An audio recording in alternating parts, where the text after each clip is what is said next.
Hello friends, मैं आनंद sir अपने video में आपका हार्दिक स्वागत करता हूं। लास्ट वीडियो तक फ्रेंड्स हमने व्यापार खाते का नमूना और लाभ हानि खाते के नमूने से संबंधित प्रश्नों को सीखा था। अब हम एक बड़ा सवाल करने जा रहे हैं जो आपके 12वीं कक्षा के बुक से ही है और उसमें सभी प्रकार के खाते और समायोजनों की असर होगी। तो ध्यान में रखने वाली बात यह है कि आप एक बार फिर से मेरे YouTube चैनल पर जाकर सभी नमूनों को और समायोजनों को का जो वीडियो है जो मैंने उस पर रखा है उसको एक बार फिर से देख ले अच्छी तरह से और याद कर ले, क्योंकि अब आपके लिए वो बहुत ज़रूरी होगा। तो चलिए शुरू करते हैं फिर से एक मोटिवेशनल सुविचार के साथ। सुनिएगा ध्यान से। तट पे बैठे बैठे तेरे हाथ कहाँ कुछ आएगा, तट पे बैठे बैठे तेरे हाथ कहाँ कुछ आएगा, रत्न मिलेगा तुझको जब सागर की तह में जाएगा, रत्न मिलेगा तुझको जब सागर की तह में जाएगा। कुछ न मिला समझना डुबकी अभी अधूरी है, कुछ न मिला समझना डुबकी अभी अधूरी है। चाहे कितना भी मुश्किल हो पहला कदम जरूरी है, चाहे कितना भी मुश्किल हो पहला कदम जरूरी है।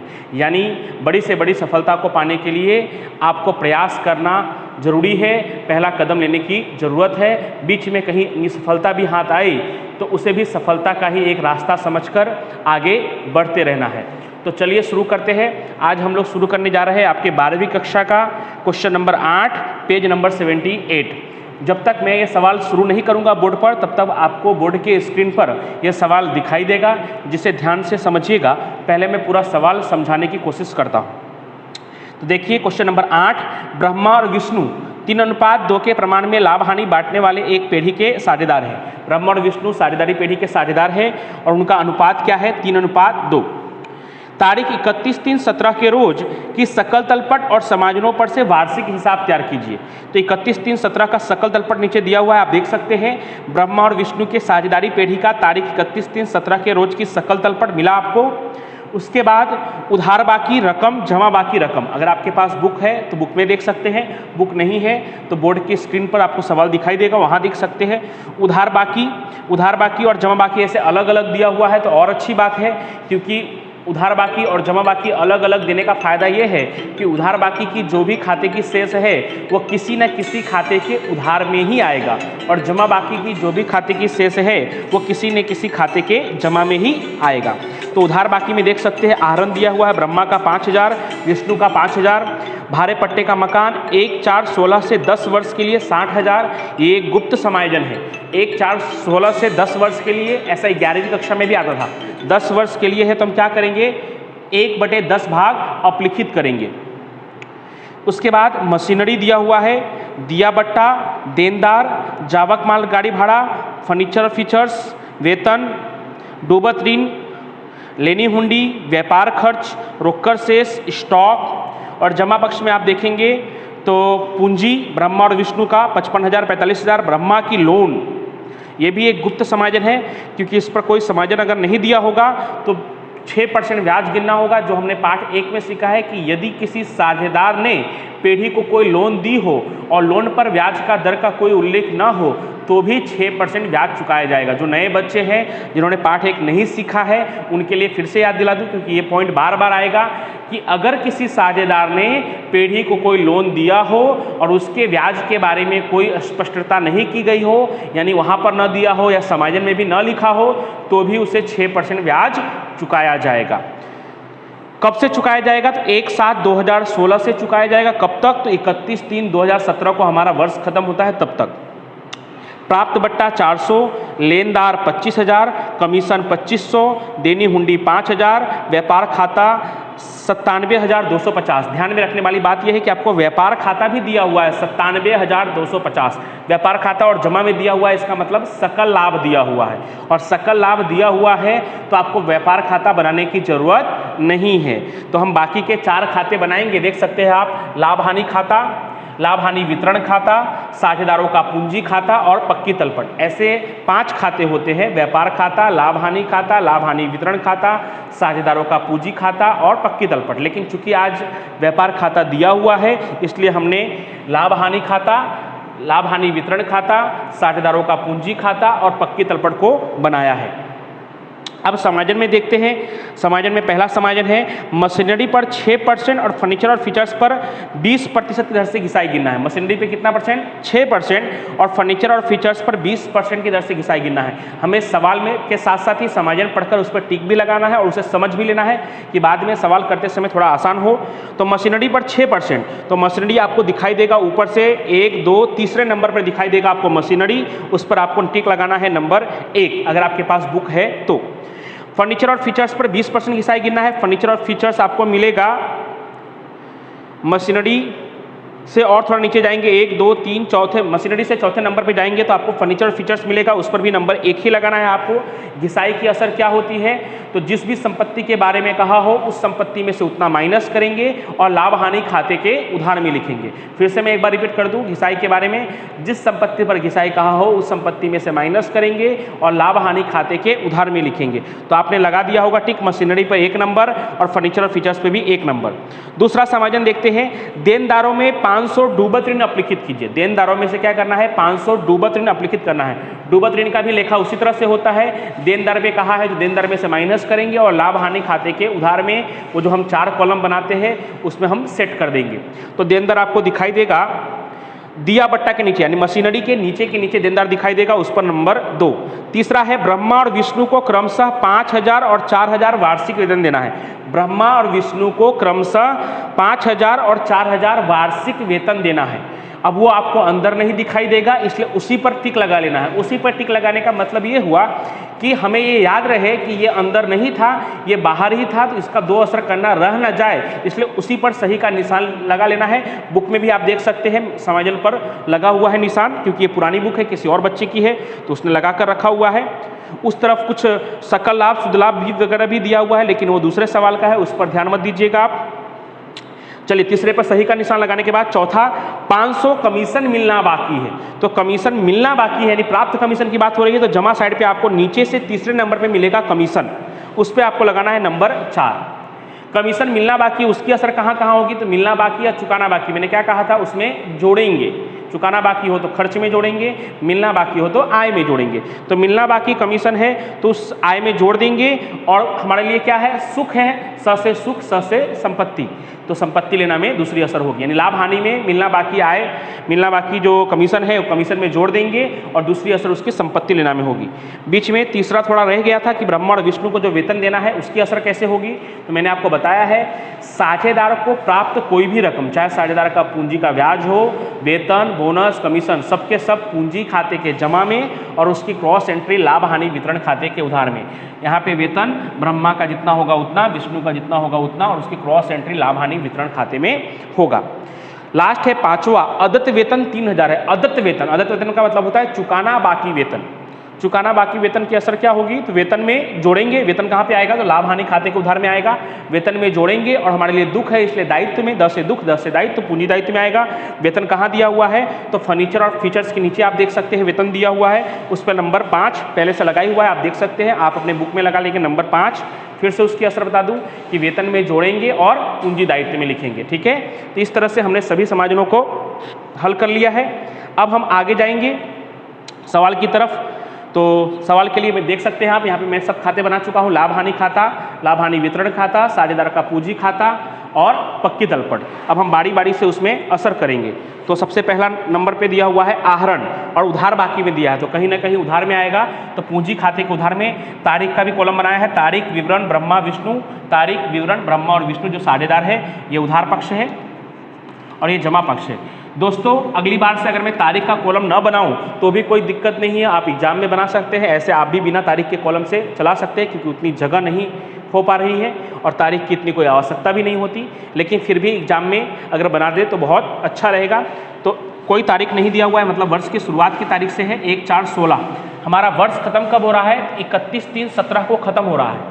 लिखना कैसे देखिए मैं लिख चुका हूँ। ब्रह्मा और विष्णु की साझेदारी पेढ़ी का तारीख 31/3/17 को पूरे होने वाले वर्ष का वार्षिक हिसाब। एक बार ऐसा लिख दिया तब उसके नीचे जो भी खाते बनेंगे वो ब्रह्मा और विष्णु के साझेदारी पेढ़ी का बनेगा। और कौन से तारीख का बनेगा? तो 31/3/17 का बनेगा। तो इसलिए एक बार ऊपर ऐसे लिख देना है। सभी खाते के लेफ्ट साइड पे उधार और राइट साइड पे आपको जमा भी लिखना कंपलसरी है। तो चलिए शुरू करते हैं। अब जो वर्ष 31/3/17 को खत्म होगा वो वर्ष शुरू कब हुआ होगा? 1/4/16 को शुरू हुआ होगा, इसलिए शेष लिखते समय 1/4/16 आहरण ब्रह्मा के खाने में देख सकते हैं आप 5,000, दोनों का 5-5 हज़ार है तो ब्रह्मा का भी 5,000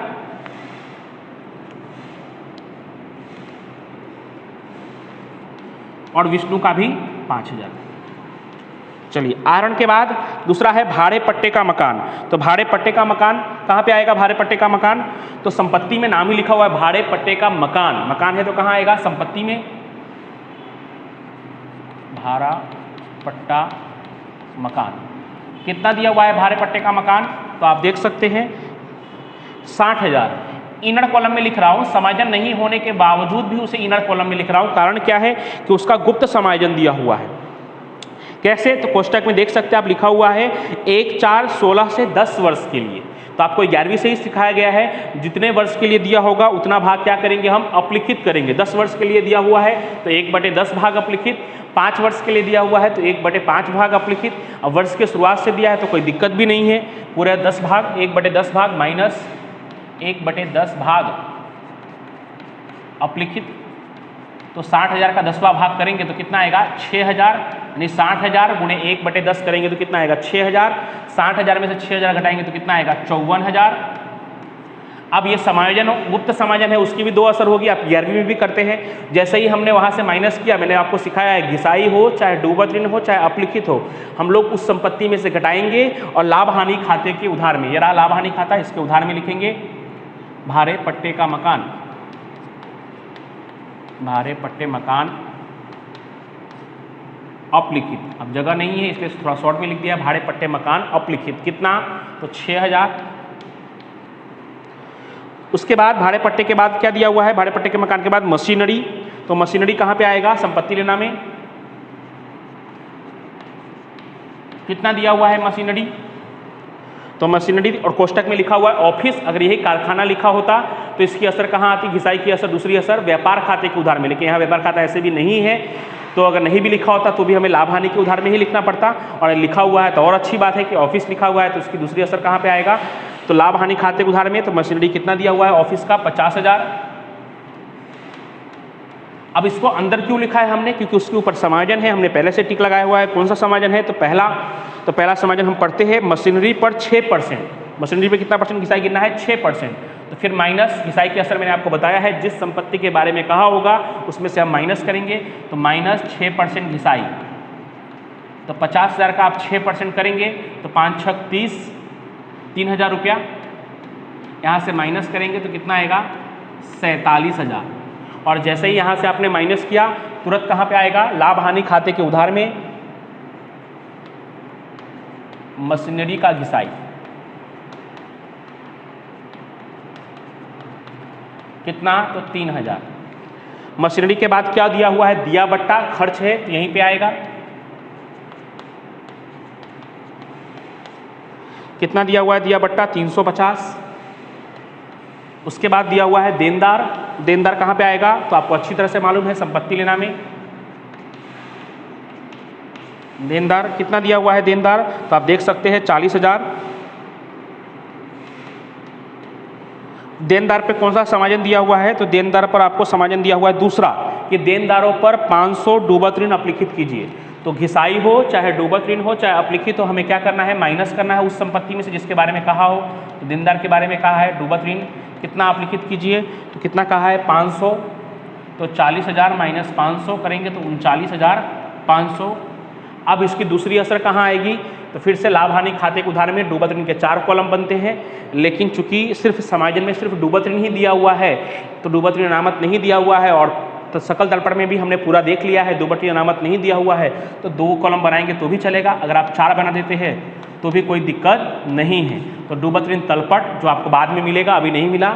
और दूसरा क्या मिला आपको? प्लस डूबत ऋण समायोजन। डूबत ऋण अनामत समायोजन नहीं है तो अभी 4 कॉलम बनाने के कोई फायदा नहीं है। डूबत ऋण समायोजन देख सकते हैं आप 500।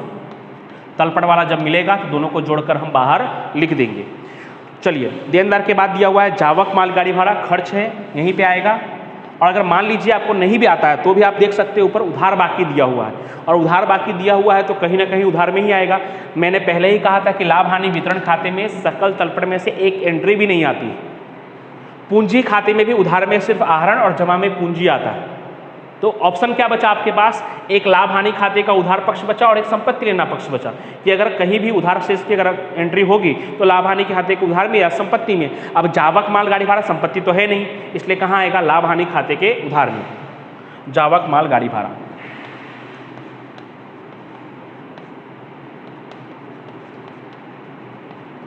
कितना दिया हुआ है जावक माल गाड़ी भाड़ा, तो आप देख सकते हैं 1200। जावक माल गाड़ी के भाड़ा के बाद दिया हुआ है फर्नीचर और फीचर्स, आपको मालूम है अच्छी तरह से क्या है, संपत्ति है, तो संपत्ति लेना में लिखेंगे फर्नीचर। अब जगह नहीं है इसलिए सिर्फ फर्नीचर ही लिख दिया है मैंने। कितना दिया हुआ है, 5000। कौन सा समाजन है उसके ऊपर, तो उसके ऊपर भी पहला ही समाजन है। कितना परसेंट घिसाई गिनना है, तो 20% घिसाई गिनना है, तो गिन देते हैं, -20% घिसाई। 5000 का आप 20% करेंगे तो 5 दूनी 10 यानी 1000 आएगा, घटाएंगे तो बाहर आएगा 4000। फिर से घिसाई की वही एंट्री, लाभ हानि खाते के उधार में फर्नीचर का घिसाई,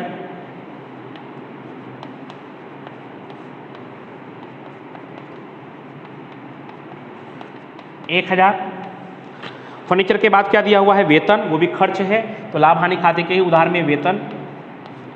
कितना दिया हुआ है, 7500। इनर कॉलम में क्यों, क्योंकि उसके ऊपर समायोजन है। कौन सा समायोजन है, तो आप देख सकते हैं अपने बुक में 5वें नंबर पे हमने समायोजन लगाया था। 5वें नंबर पे क्या लिखा हुआ है, अदत्त वेतन 3000 है। अदत्त वेतन का मतलब चुकाना बाकी वेतन 3000 है। मैंने आपको पहले भी बताया, लिखना बाकी, चुकाना बाकी या मिलना बाकी, तीनों की एक ही असर होगी, उसमें जोड़ेंगे। तो चुकाना बाकी है तो क्या करेंगे, जोड़ेंगे, चुकाना बाकी लिख सकते हैं, अदत्त भी लिख सकते हैं आप। कितना है चुकाना बाकी, तो 5वें नंबर के समायोजन में आप देख सकते हैं 3000 है।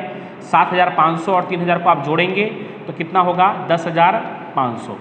अब चुकाना बाकी की दूसरी असर कहाँ होगी, तो पूंजी दायित्व में। थोड़ा नीचे से ही लिखना है क्योंकि ऊपर से हम पूंजी वगैरह लिखने वाले हैं। चुकाना बाकी वेतन या अदत्त वेतन भी आप लिख सकते हैं। तो कितना, तो जितना समायोजन में है, समायोजन में कितना चुकाना बाकी था, 3000, तो 3000। क्योंकि कई बार बच्चे क्या करते हैं, पूरा का पूरा 10500 लिख देते हैं। हम किसकी असर कर रहे हैं, दो असर समायोजनों की, और समायोजनों में कितना दिया हुआ है, 3000। अब वेतन के बाद डूबत ऋण, पहले से हम लोग उसके कॉलम बना चुके हैं। ये रहा डूबत ऋण तलपट वाला, तलपट ही हम लोग शेष पढ़ रहे हैं उसका। तो डूबत ऋण तलपट वाला कितना दिया हुआ है, 1200। तो 1200 और 500 जोड़ेंगे तो कितना होगा, 1700। अब डूबत ऋण के बाद दिया हुआ है लेनी हुंडी। लेनी हुंडी क्या है हमारे लिए, संपत्ति है, कोई खर्च तो है नहीं, और उधार बाकी दिया है मतलब समझ जाएंगे संपत्ति है। तो लेनी हुंडी संपत्ति लेना में कितना है, लेनी हुंडी 20000। कोई समायोजन नहीं है तो हम बाहर लिख देंगे। फिर लेनी हुंडी के बाद दिया हुआ है व्यापार खर्च। खर्च लिखा हुआ है तो कहाँ पे, लाभ हानि खाते के उधार में। व्यापार खर्च कितना है, व्यापार खर्च तो 5900। फिर रोकड़ शेष दिया हुआ है, रोकड़ शेष कहाँ पे आएगा, संपत्ति लेना में। तो संपत्ति लेना में लिखेंगे हम लोग, और रोकड़ शेष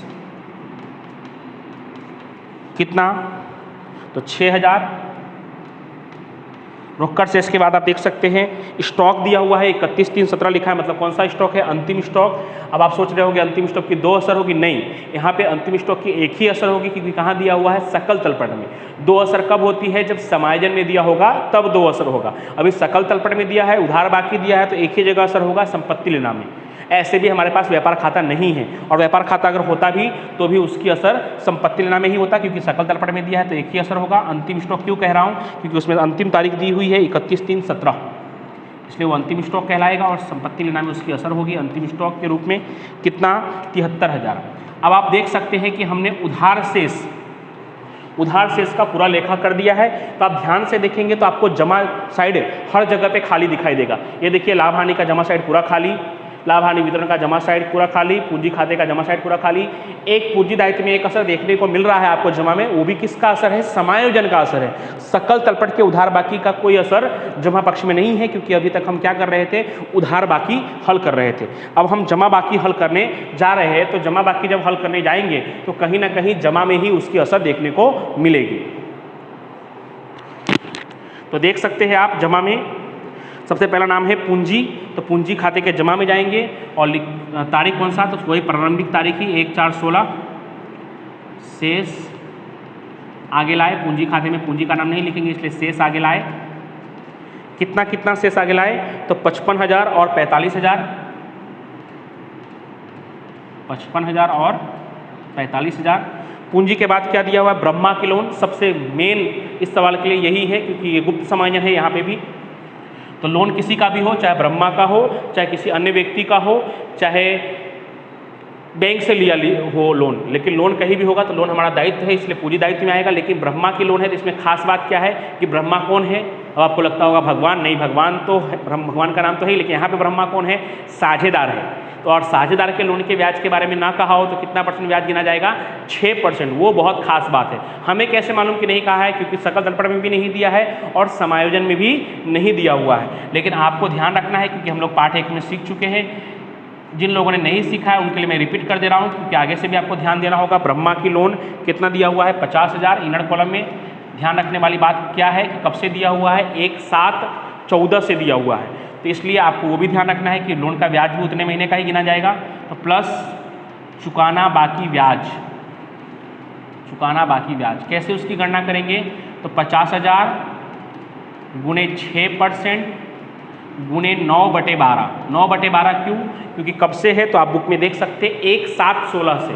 1/7/16 से अगर मैं गणना करने जाऊं तो 1/7/16 से 31/3/17, 1/7/16 से 31/3/17 तक कितना महीना होता है, तो 9 महीना होता है। 7वें महीने से लेकर अगले साल के 3रे महीने तक कितना महीना होता है, 9 महीना होता है, इसलिए 9 महीने का ही ब्याज गिना जाएगा। तो 50,000 गुणे 6% गुणे 9/12 ऐसा आप करेंगे तो आपका आंसर आएगा 2250। इसमें जोड़ेंगे 50,000 में 2250 तो कितना होगा, 52,250।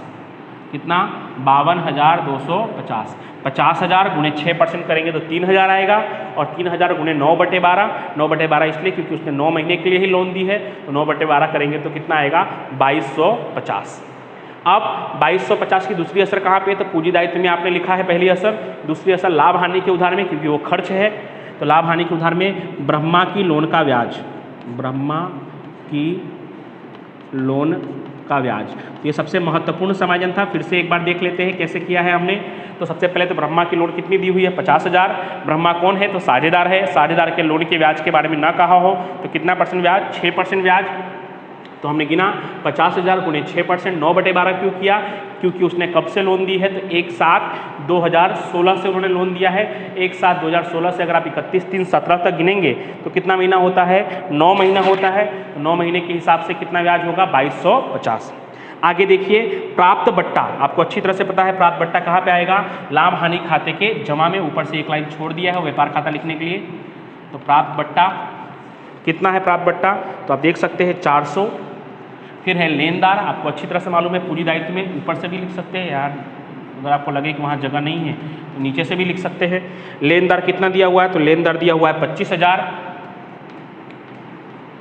लेनदार के बाद आप देख सकते हैं कमीशन, कमीशन जमा में दिया हुआ है, इसका मतलब वो क्या कहलाएगा, प्राप्त कमीशन। लाभ हानि के जमा में प्राप्त कमीशन कितना है, प्राप्त कमीशन तो प्राप्त कमीशन दिया हुआ है 2500। इनर कॉलम में क्यों लिखा है, क्योंकि समायोजन है उस पर। कौन सा समायोजन है उस पर, तो आप देख सकते हैं चौथा समायोजन है। क्या लिखा है चौथे समायोजन में, तो 500 कमीशन मिलना बाकी है। तो मिलना बाकी की असर क्या होती है, उसमें जोड़ेंगे मिलना बाकी।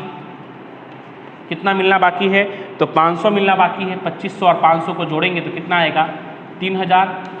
मिलना बाकी की दूसरी असर कहाँ होगी, तो मैंने बताया था कि मिलना बाकी हमारे लिए क्या है, सुख है। स से सुख और स से संपत्ति, तो संपत्ति लेना में लिखेंगे मिलना बाकी कमीशन कितना लिखेंगे, तो 500 लिखेंगे। उसके बाद कमीशन के बाद देनी हुंडी दिया हुआ है। देनी हुंडी दायित्व है, जमा बाकी दी है, मतलब इसका मतलब हम समझ जाएंगे दायित्व है। तो पूंजी दायित्व में लिखेंगे देनी हुंडी। कितना दिया हुआ है देनी हुंडी, 5000। उसके बाद व्यापार खाता दिया हुआ है, जमा बाकी दिया हुआ है, इसका मतलब सकल लाभ माना जाएगा।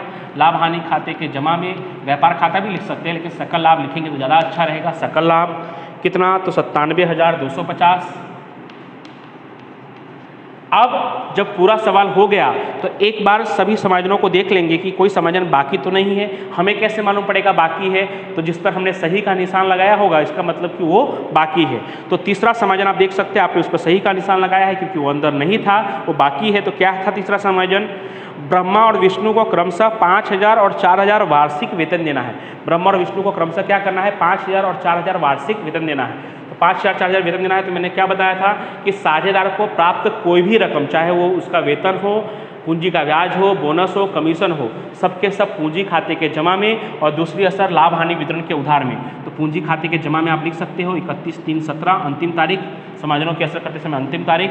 वेतन ब्रह्मा को कितना देना है और विष्णु को कितना देना है? तो ब्रह्मा और विष्णु को क्रमशः 5,000 और 4,000 देना है, यानी ब्रह्मा को 5,000 और विष्णु को 4,000 देना है। तो इस तरह से आपका सवाल पूरा खत्म हो गया। अब हम इसको बंद करते हैं। तो बंद करते समय सबसे पहले देखेंगे कि योग कौन सा खाता बंद होगा? लाभ हानि खाता। लाभ हानि खाता में हम चेक करेंगे कि योग कहाँ का ज़्यादा आएगा। तो आप देख सकते हो कि सकल लाभ ही 97,250 दिया है, तो डेफिनेटली यहाँ का ही योग ज़्यादा आएगा। तो आसान है जोड़ना, इसलिए मैं जोड़ दे रहा हूँ। 97,000 और 3,000, 1,04,000 और 200, 650, 1,06,50, 1,06,50। जो जमा में ज़्यादा है तो उसी को हम उधार में लिखेंगे, 1,06,50। अब 1,06,50 में से ये सब आपको क्या करना है? माइनस करना है। ये सब आप माइनस करेंगे तो आपको शुद्ध लाभ मिलेगा। मैंने पहले से ही निकाल कर रख दिया है तो मैं माइनस करके लिख दे रहा हूँ यहाँ पे। शुद्ध लाभ 68,750। एक असर हम यहाँ पे देना थोड़ा भूल गए थे, उसको देख लेते हैं। वेतन की दूसरी असर देनी रह गई थी। यहाँ पे हमने पूंजी खाते के जमा में लिखा था, तो यहाँ पे लाभ हानि वितरण के हमें उधार में लिखना था वेतन। इस तरह से आप भी थोड़ा ध्यान रखिएगा। मैंने जानबूझकर इसको छोड़ा था कि आपको एक बार लगना चाहिए। कुछ बच्चों के मन में लगा होगा कि सर वहाँ पे लिखना रह गए हैं, तो उनको थैंक यू सो मच कि वो ध्यान से वीडियो को देख रहे हैं।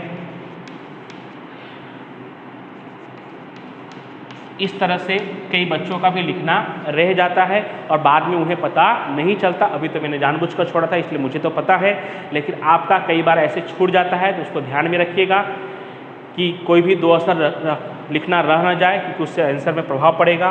तो शुद्ध लाभ 1,06,50 में से ये सभी चीज़ें आपको माइनस करनी होगी। ये सभी कुछ माइनस करने के बाद आपका शुद्ध लाभ आएगा 68,750। अब ये शुद्ध लाभ कहाँ ले जाएंगे? तो यहाँ पे कोष्टक में लिख देना है, लाभ हानि वितरण खाते ले जाएंगे। अब यहाँ पे उधार में लिखा हुआ है तो यहाँ पे हम जमा में लिखेंगे। शुद्ध लाभ कहाँ से लाए? लाभ हानि खाते से लाए।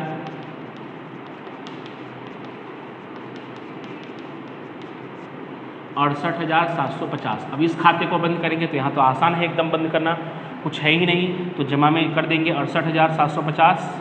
वही टोटल यहाँ पे भी लिखेंगे 68,750। अब 68,750 में से 9,000 घटाएंगे तो आपको मिलेगा वितरण पात्र लाभ, जिसको ब्रह्मा और विष्णु के बीच उनके लाभ हानि के अनुपात में बांटना होगा। तो वितरण पात्र लाभ कितना मिलेगा? तो 68,750 में से आप 9,000 घटाएंगे तो 59,750 आएगा। 68 में से 10 घटाने पर 58 आता है, तो 9 घटाना है तो 59,750। 68,750 में से आप 9,000 घटाएंगे तो कितना आएगा? 59,750, जिनको उनके लाभ हानि के अनुपात में बांट देना है। और लाभ हानि का अनुपात दिया हुआ है बुक में, आप देख सकते हैं 3:2। तो 3:2 में जब आप बांटेंगे तो 35,850 और 23,900, 35,850 और 23,900 ये कैसे आया? तो 59,750 गुणे 3/5 और 59,750 गुणे 2/5। ये 3/5 और 2/5 क्या है? तो उनके लाभ हानि का अनुपात है, जो प्रश्न में पहले लाइन में ही दिया है। अगर ये अनुपात नहीं दिया होता तो हमने समान अनुपात में उसे बांट देते। तो अब यहाँ पे ये उधार में है वितरण पात्र लाभ, तो उसकी क्रॉस एंट्री कहाँ आएगी? तो यहाँ जमा में 31/3/17 वितरण पात्र लाभ,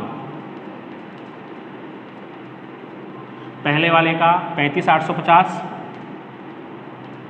और दूसरे वाले का 23,900। अब मैंने आपको बताया था कि पूंजी खाते का हमेशा जमा का योग ही ज़्यादा आता है, इसलिए कोई दिक्कत नहीं है, हम जोड़ देंगे। तो जोड़ेंगे तो 55 और 5 60 और 35 95,850